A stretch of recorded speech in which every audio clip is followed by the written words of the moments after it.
வணக்கம். இது தமிழ்வினின் பிரதான செய்திகள். முதலில் தலைப்புச் செய்திகள்.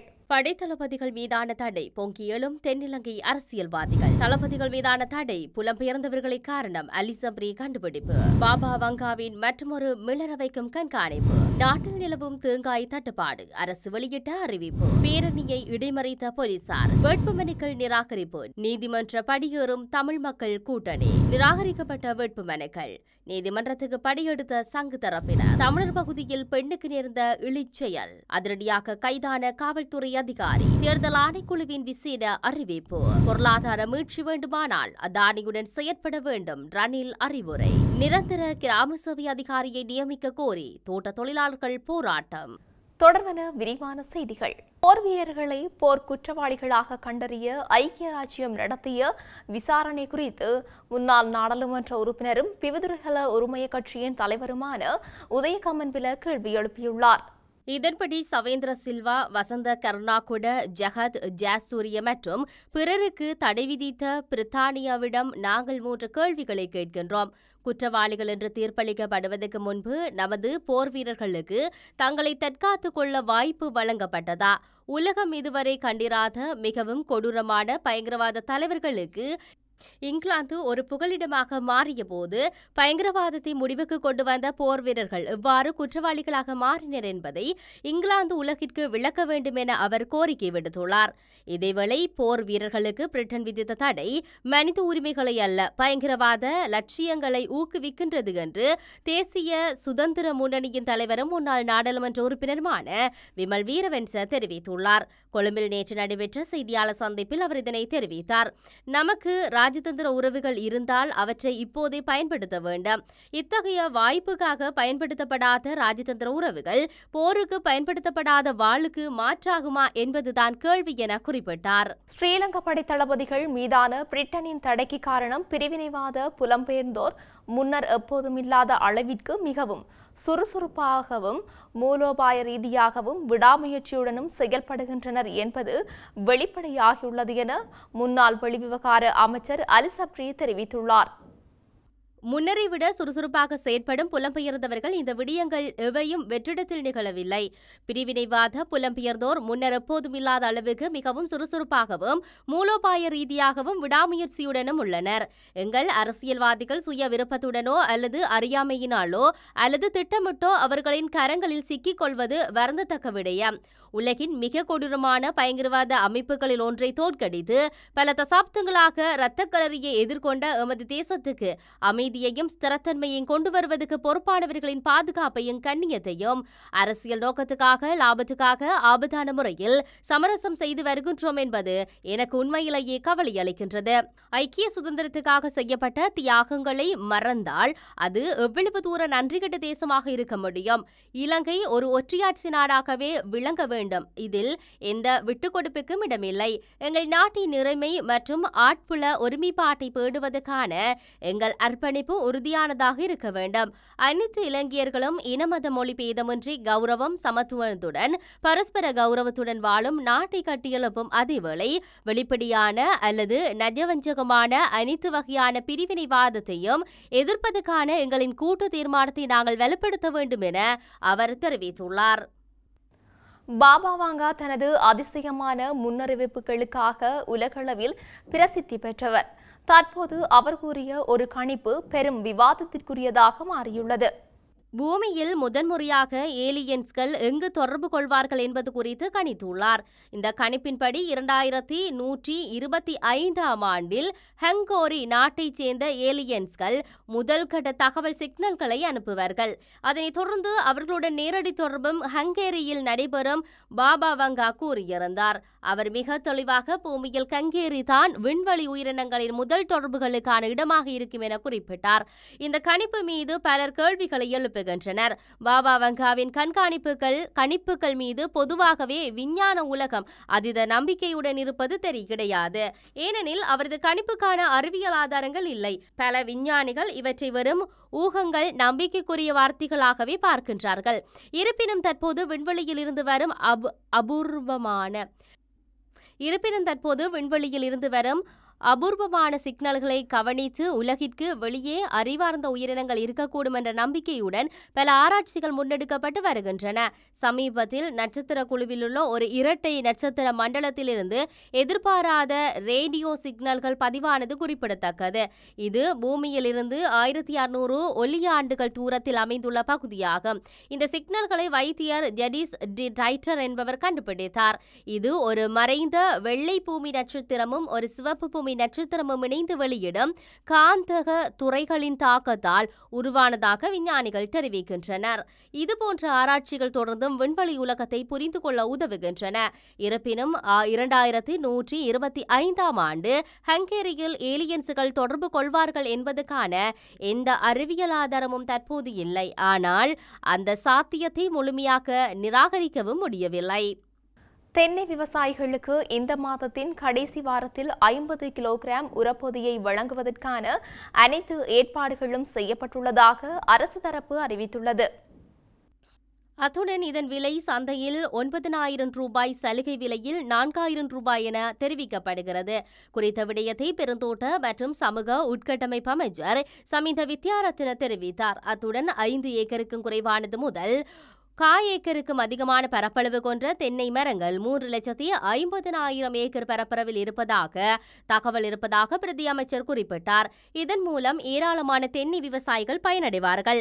உரத்தை பயன்படுத்தி நாட்டின் தேங்காய் தேவையை பூர்த்தி செய்வதே இதன் நோக்கம் என்றும் இந்த உரத்தை பயன்படுத்துவதன் 1.5 ஆண்டுகளுக்கு பிறகு அறுவடை அதிகரிக்கும் என்றும் அந்த இலக்கு அடையப்படும். தென்னை விவசாயிகளுக்கு மானிய விலையில் AMP வழங்குதல், தேங்காய் உரத்தை வழங்குவதற்கான இருதரப்பு புரிந்துணர்வு ஒப்பந்தம் மாநில உர நிறுவனத்தில் கையெழுத்தானது. இந்த இருதரப்பு புரிந்துணர்வு ஒப்பந்தம் மாநில உர கம்பெனி லிமிடெட் மற்றும் தேங்காய் சாகுபடி வாரியம் இடையே கையெழுத்தானது. இந்த தென்னை உரத்துக்காக தயாரிக்கப்பட்ட உரப்பொதியும் அமைச்சரகரிடம் வழங்கப்பட்டுள்ளது. தென்னை உர மானியத்தை பெறுவதற்காக தென்னை விவசாயிகள் அதை பெற்று பூர்த்தி செய்து சம்பந்தப்பட்ட அதிகாரிகளிடம் சான்றளித்தது. அந்த பகுதியில் உள்ள தொடர்புடைய அங்கீகரிக்கப்பட்ட நிறுவனங்களுக்கு சமர்ப்பிக்குமாறு பெருந்தோட்ட மற்றும் சமூக உட்கட்டமைப்பு அமைச்சர் சமிந்த வித்யாரத்ன தெரிவித்துள்ளார். யாழ்ப்பாண பல்கலைக்கழக இணைந்த சுகாதார விஞ்ஞான பீட மாணவர்களினால் தற்போது பேரணியொன்று முன்னெடுக்கப்பட்டு வரும் நிலையில் பேரணியை இடைமறித்த போலீசார் பேரணியை நடத்த வேண்டாம் என வலியுறுத்தியதால் அங்கு பதற்றமான சூழ்நிலை ஏற்பட்டுள்ளது. யாழ்ப்பாண பல்கலைக்கழக மருத்துவ பீடத்திலிருந்து ஆரம்பித்த பேரணியை போலீசார் தடுத்த போதும் போராட்டக்காரர்கள் முன்னோக்கி சென்றுள்ள நிலையில் தற்போது இடைமறிக்கப்பட்டுள்ளனர்.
நர்சிங்குக்கும் விட்டுட்டு எம்எல்எஸ்க்கு வந்து கோல் பண்ணியிருக்காங்க இந்தியனுக்கு. அதுக்கு வந்து மெரிட் லிஸ்ட் மாதிரி கோல் பண்ணாமல் ஐக்யூ எக்ஸாம் வச்சு தான் எடுக்கிறேன்னு சொல்லியிருக்கணும். இப்போ லாஸ்ட்டாக வந்து ஹெல்த் சர்வீஸுக்கு வந்து 2021 கசட் கோல் பண்ணியிருக்கணும். அதுக்கு பிறகு கோல் பண்ணவே இல்லை. அதுவும் வந்து நர்சிங் எம்எல்எஸ் ரேடியோகிராஃபிக்கு தான் கோல் பண்ணியிருக்கு. அதுக்கு பிறகு வந்து ஃபார்மசிக்கும் பிசிஓக்கும் டிப்ளமா பட்ச மட்டும்தான் உள்ளுக்கு எடுக்கிறேன்னு சொல்லியிருக்கணும். எங்களோட அரசாங்க யூனிவர்சிட்டியிலேருந்து படித்து வாராக்களை வந்து எடுக்கிற இல்லைன்னு சொல்லியிருக்கணும். அதோட வந்து அப்ளிகன்ஸ் வந்து கூட இருந்தபடியால் வந்து வேகன்சி குறைவாக இருக்காம். அதால் வந்து நாங்கள் ஐக்யூ எக்ஸாம் வச்சு தான் எடுப்போம்னு சொல்லியிருக்கணும். என்ன பிரச்சனைன்னா கேடியூ மற்ற அதை ஃபாரின் யூனிவர்சிட்டிலேருந்து படித்து வாராக்களும் இதுக்கு அப்ளை பண்ணி இருக்கிறதால எங்களோட அரசாங்க யூனிவர்சிட்டிலேருந்து வாராக்களை வந்து எடுக்கிறதுக்கு எல்லோரும் சேர்த்து ஒரு ஐக்யூ எக்ஸாம் மாதிரி வச்சு எடுக்கிறதுக்கு இப்போ வந்து ஒரு நடுத்தர குடும்பத்துலேருந்து வாரவனோ இல்லை ஒரு ஏழை குடும்பத்துலேருந்து வாரவனோ அந்த ஐக்யூ எக்ஸாமில் ஃபெயில் ஆனால் அப்படியே விட வேண்டிய இந்த 4 வருஷம் படித்ததும் வேஸ்ட், அங்கால வார ஐக்யூ எக்ஸாம் வேஸ்ட், அப்படியே தூக்கில் வாங்க வேண்டிய நிலைமை தான். எங்கள்ட நாங்கள் வந்து 15வது பேட்ச், ஒரு 12வது பேட்ச் அன்னை ஒரு ஆளும் இப்போ கிட்டடிலான் தூக்கில் வாங்கினவர். ஏனென்றால் வேலை இல்லைன்னு அவர் எம்எல்எஸ் தான். அதோட வந்து 2024 இப்போ கடைசியாக கோல் பண்ண கசட்டில் வந்து எம்எல்எஸுக்கும் பிசியோதெரபிக்கும் ரேடியோகிராஃபிக்கும் கோல் பண்ணியிருக்கணும். அதுலேயும் வந்து வேகன்சி குறைவாக இருக்குது, அப்ளிகன்ஸ் கூடன்றபடியாக யூஜிசியும் ஹெல்த் மினிஸ்ட்ரியும் வந்து மெரிட் லிஸ்ட்டுக்கு முதல் கோல் பண்ணவே கடைசியாக 2000 டிசம்பர் 10 வந்து நலிந்த ஹெல்த் மினிஸ்டர் வந்து ஓகே சொன்னவர் மெரிட் லிஸ்ட்டு மறுபடியும் எடுக்கிறேன். ஆனால் பிறகு அந்த கதையும் இல்லை. இப்போ நாங்கள் கடைசியாக வந்து February 24 கொழும்பில் பெரிய ஒரு ஆர்ப்பாட்டம் மட்டும் செய்யினாங்க. அதில் வந்து நாங்கள் 2 கிழமையில் உங்களுக்கு முடிவு சொல்கிறோம்னு சொல்லி இது ஒரு மாதம் ஆச்சு, March 24 தாண்டிட்டு. ஆனால் இன்னும் ஒரு முடிவு சொல்லலை ஹெல்த் மினிஸ்ட்ரியிலேருந்து. அதோட வந்து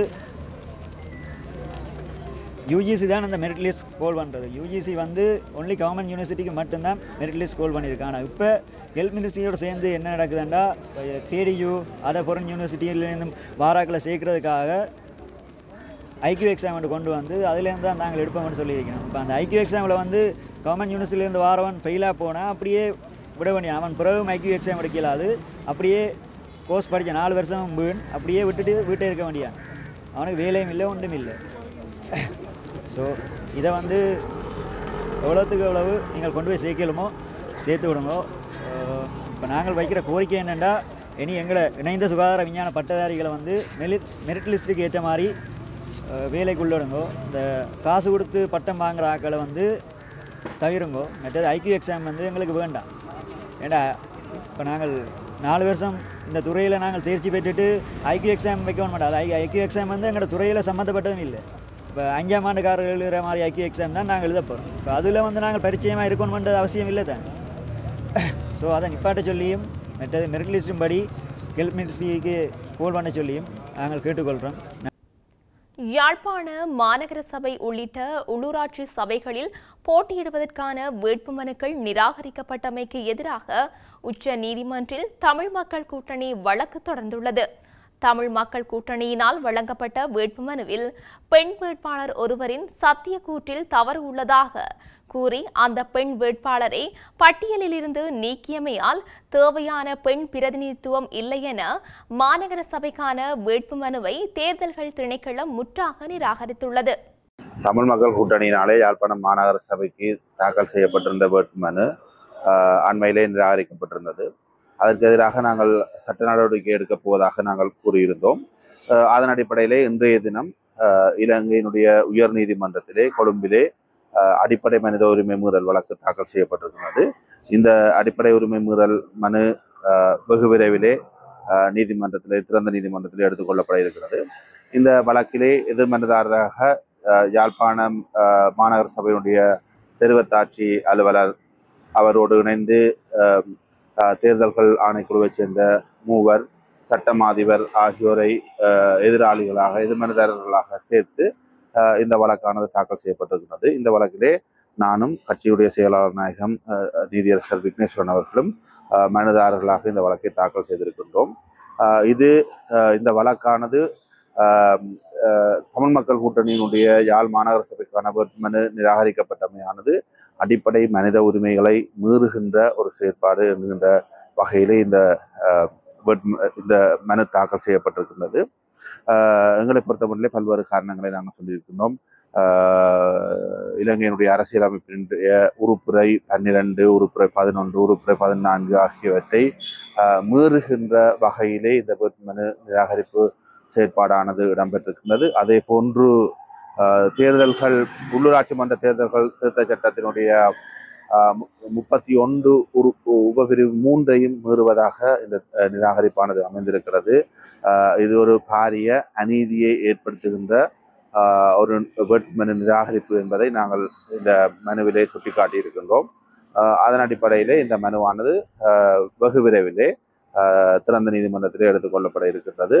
அது எதிர்வரும் வெள்ளிக்கிழமை அல்லது செவ்வாய்க்கிழமை இந்த மனு திறந்த நீதிமன்றத்தில் எடுக்கப்படலாம். நிராகரிக்கப்பட்ட 9 சபைகளின் வேட்புமனுக்களுக்கு எதிராக வழக்கு தாக்கல் செய்ய உள்ளதாக ஜனநாயக தமிழ் தேசிய கூட்டணியின் இணைத் தலைவர் சித்தார்த்தன் தெரிவித்துள்ளார். யாழ் சுன்னாகம் கந்தரோடி பகுதியில் அமைந்துள்ள அலுவலகத்தில் இன்று இடம்பெற்ற ஊடகவியலாளர் சந்திப்பில் கலந்து கொண்டு கருத்து தெரிவிக்கும் போதே அவர் இதனை குறிப்பிட்டுள்ளார். ஜனநாயக தமிழ் தேசிய கூட்டணி இன்று இந்த முறை 15 இடங்களிலே வேட்புமனு தாக்கல் செய்தது. நாங்கள் வேலணையிலும் வல்வெட்டுத்துறையிலும் தாக்கல் செய்யவில்லை. வல்வெட்டுத்துறையில் தாக்கல் செய்யவில்லை என்றால் அது ஏதோ ஒரு ஒப்பந்தத்தின் அடிப்படையிலே அவர்கள் ஒரு பொதுவாக போடப்போவதாக கூறியபடியால் நாங்கள் அதை விட்டிருந்தோம். இருந்தாலும் 15லும் நல்ல வேட்பாளர்கள், இளைஞர்கள், வயதானவர்கள், அருமையாக நல்லொரு போட்டியிலே வெல்லக்கூடிய பல வேட்பாளர்களை நாங்கள் நிறுத்தியிருந்தோம். மிக சிறந்த வேட்பாளர்கள், கிராமங்களிலே மிக பேர் பெற்றவர்கள், மக்களுக்கு தெரிந்தவர்கள், மக்களுக்காக சேவை செய்வர்கள் நின்றார்கள். ஆகவே இம்முறை நல்ல சந்தர்ப்பம் ஒன்று இருப்பதாகவே கருதியிருந்தோம். ஆனால் இந்த 9 வேட்புமனுக்கள் இப்போது ரத்து செய்யப்பட்டிருக்கின்றது தேர்தல் ஆணையகத்தால். அதற்கான வழக்கொன்று நாங்கள் அதற்கான வழக்கொன்றை நீதிமன்றத்திலே தாக்கல் செய்கின்றோம். இனித்தான் செய்கின்றோம்.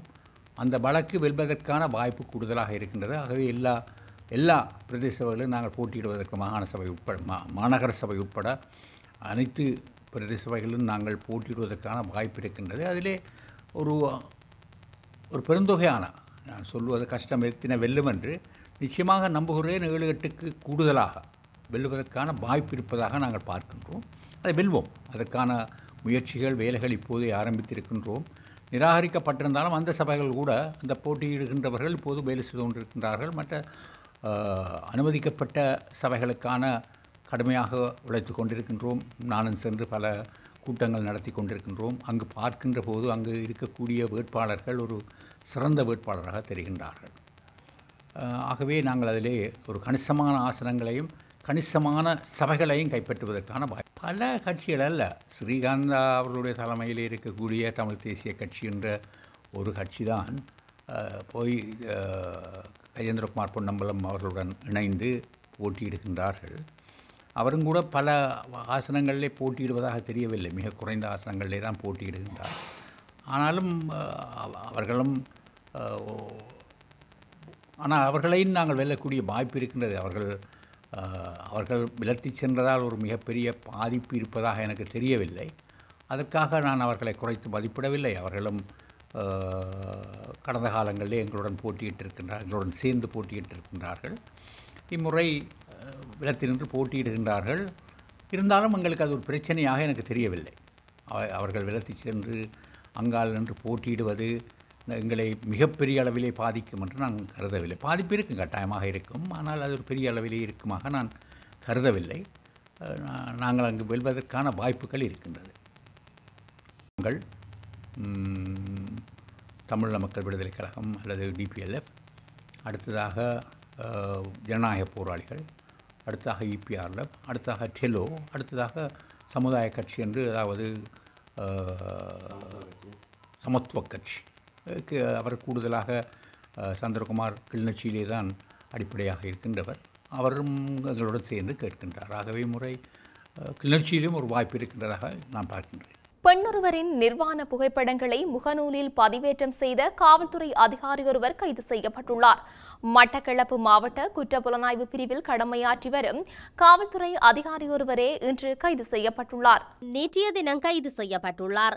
இந்த சம்பவம் தொடர்பில் சந்தேக நபரான காவல்துறை அதிகாரி பொத்துவில் காவல் நிலையத்தில் கடந்த 2 வருடங்களுக்கு முன்னர் கடமையாற்றும் போது அங்கு முறைப்பாடு பதிவிட வந்த பெண் ஒருவரின் பழக்கம் ஏற்படுத்திக் கொண்டார். இதனையடுத்து குறித்த பெண்ணுடன் திருமணம் கடந்த உறவில் ஈடுபட்டு வந்துள்ள நிலையில் பெண்ணின் வீட்டிற்கு அருகில் உள்ள காவல்துறை கவனத்துக்கு கொண்டு வந்ததை அடுத்து அவர் பனாமை காவல் நிலையத்துக்கு இடமாற்றம் செய்யப்பட்டுள்ளார். இதனைத் தொடர்ந்து பெண்ணின் நிர்வாண புகைப்படங்களை முகநூலில் பதிவேற்றம் செய்துள்ளார். இந்த நிலையில் பாதிக்கப்பட்ட பெண் காவல் நிலையத்தில் முறைப்பாடு செய்திருந்த நிலையில் பொத்துவில் காவல்துறையினர் சந்தேக நபரை நேற்றைய தினம் கைது செய்தனர். கைது செய்யப்பட்ட சந்தேக நபரை பொத்துவில் நீதவான் நீதிமன்றம் முன்னிலைப்படுத்தியதை அடுத்து அவரை 14 நாட்கள் விளக்கமறியலில் வைக்குமாறு நீதவான் உத்தரவிட்டார். தேர்தலின் போது எடுக்கும் முடிவுகளை தமக்கு அறிவிக்குமாறு அனைத்து அமைச்சுக்கள் மற்றும் அரசு நிறுவனங்களுக்கு தேர்தல் ஆணையகம் அறிவித்துள்ளது. தேர்தல் ஆணையகத்துக்கு தெரிவிக்காமல் சில அமைச்சுக்கள் சில முடிவுகளை எடுத்தால் இந்த நடவடிக்கை எடுக்கப்பட்டுள்ளது. எவ்வாறாயினும் பின்னர் இதுகுறித்து ஆணைக்குழுவுக்கு தெரிவிக்கப்பட்டு தவறுகளை திருத்தியதாகவும் அவர் சுட்டிக்காட்டியுள்ளார். அமைச்சுகள் உள்ளிட்ட அரசு நிறுவனங்களால் எடுக்கப்படும் சில முடிவுகள் சுதந்திரமான மற்றும் நீதியான தேர்தலுக்கு இடையூறாக அமையலாம் என்பதால் ஆணைக்குழு இந்த முடிவை எடுத்துள்ளமை குறிப்பிடத்தக்கது. இலங்கை பொருளாதார மீட்சி மற்றும் வளர்ச்சியை அனுபவிக்க வேண்டுமானால் அதானி குழுமம் மற்றும் பிற முதலீட்டாளர்களுடன் இணைந்து பணியாற்ற வேண்டும் என்று முன்னாள் ஜனாதிபதி ரணில் விக்ரமசிங்க கூறியுள்ளார். முன்னாள் அமைச்சர் பந்துல குணவர்த்தன எழுதிய அர்த்திகேயே பஞ்ச் சவுதாய புத்தக வெளியீட்டு விழாவில் பேசிய விக்ரமசிங்க இலங்கைக்கு குறிப்பாக இந்திய முதலீட்டாளர்களை ஈர்க்க வேண்டும் மற்றும் அழைக்க வேண்டும் என்று குறிப்பிட்டுள்ளார். அதானியுடன் பேச்சுவார்த்தை நடத்தும் போது நமது அரசாங்கம் பல்வேறு வகையான மின்சார கொள்முதல் விலைகளை அறிமுகப்படுத்தியது. கொள்முதல் விலை அமெரிக்க செனட் 2 முதல் 8 வரை இருந்தது. எனினும் தற்போதைய அரசாங்கம் இந்த வரம்பை தாண்டி சென்றுள்ளது என்று ரணில் குற்றம் சுமத்தியுள்ளார். இந்த நிலையில் பொருளாதாரத்தின் வளர்ச்சியை அடைய விரும்பினால் இந்த முதலீட்டாளர்களை பாதுகாக்க வேண்டும். இந்திய பிரதமர் நரேந்திர மோடி இலங்கையிலிருந்து புதுப்பிக்கத்தக்க எரிசக்தியை வாங்குவதில் ஆர்வமாக இருப்பதால் இலங்கைக்கு சிறந்த வாய்ப்பு உள்ளது. இந்த விடயத்தில் வெளிநாடுகளில் இருந்து எரிசக்தியை பெற்ற இந்தியா, சீனா போன்ற நாடுகளை இலங்கை பின்பற்ற வேண்டும்.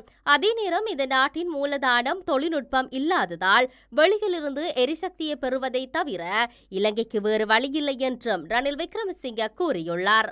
நோர்வுட் பிரதேச செயலகத்தால் நிர்வகிக்கப்படும் மஸ்கெலியா பிரவன்லோ கிராம சேவை பிரிவில் உள்ள தோட்ட தொழிலாளர்கள் நிரந்தர கிராம சேவை அதிகாரியை நியமிக்க கோரி போராட்டத்தில் ஈடுபட்டுள்ளனர்.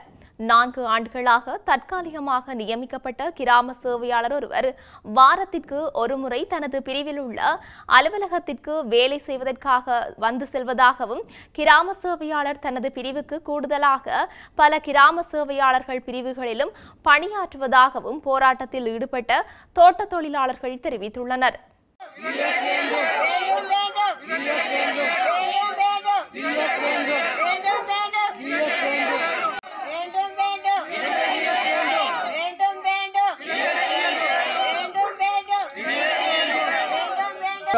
இருந்து நாங்கள் பேசுகிறோம். ஜிஎஸ் இல்லை எங்களுக்கு.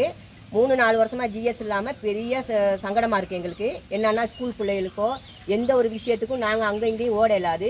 வியாழக்கிழமை நாளையில் வாராருன்னு சொல்கிறாங்க. 7000 பேர் இருக்கிறோம்.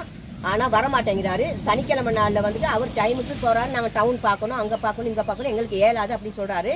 தயவு செய்து எங்களுக்கு நிரந்தர ஜிஎஸ் ஒன்று கட்டாயம் வேணும். தலைப்புச் செய்திகள். படைத்தளபதிகள் மீதான தடை பொங்கி எழும் தென்னிலங்கை அரசியல்வாதிகள். தளபதிகள் மீதான தடை புலம்பெயர்ந்தவர்களை காரணம் அலிசப்ரி கண்டுபிடிப்பு. பாபா வங்காவின் மற்றொரு மிளற வைக்கும் கண்காணிப்பு. நாட்டில் நிலவும் தேங்காய் தட்டுப்பாடு. அரசு வெளியிட்ட அறிவிப்பு. பேரணியை இடைமறித்த போலீசார். வேட்புமனுக்கள் நிராகரிப்பு. நீதிமன்ற படியேறும் தமிழ் மக்கள் கூட்டணி. நிராகரிக்கப்பட்ட வேட்புமனுக்கள். நீதிமன்றத்துக்கு படியெடுத்த சங்கு தரப்பினர். தமிழர் பகுதியில் பெண்ணுக்கு நேர்ந்த இழிச்செயல். அதிரடியாக கைதான காவல்துறை அதிகாரி. தேர்தல் ஆணைக்குழுவின் விசேட அறிவிப்பு. பொருளாதார மீட்சி வேண்டுமானால் அதானியுடன் செயற்பட வேண்டும் ரணில் அறிவுரை. நிரந்தர கிராம சேவை அதிகாரியை நியமிக்க கோரி தோட்ட தொழிலாளர்கள் போராட்டம். இத்துடன் தமிழ்விண்ணின் பிரதான செய்திகள் நிறைவு பெற்றன. உடனுக்குடன் செய்திகளை அறிந்து கொள்ள தமிழ்வின் என்ற எமது யூடியூப் பக்கத்தினூடாக இணைந்திருங்கள். வணக்கம்.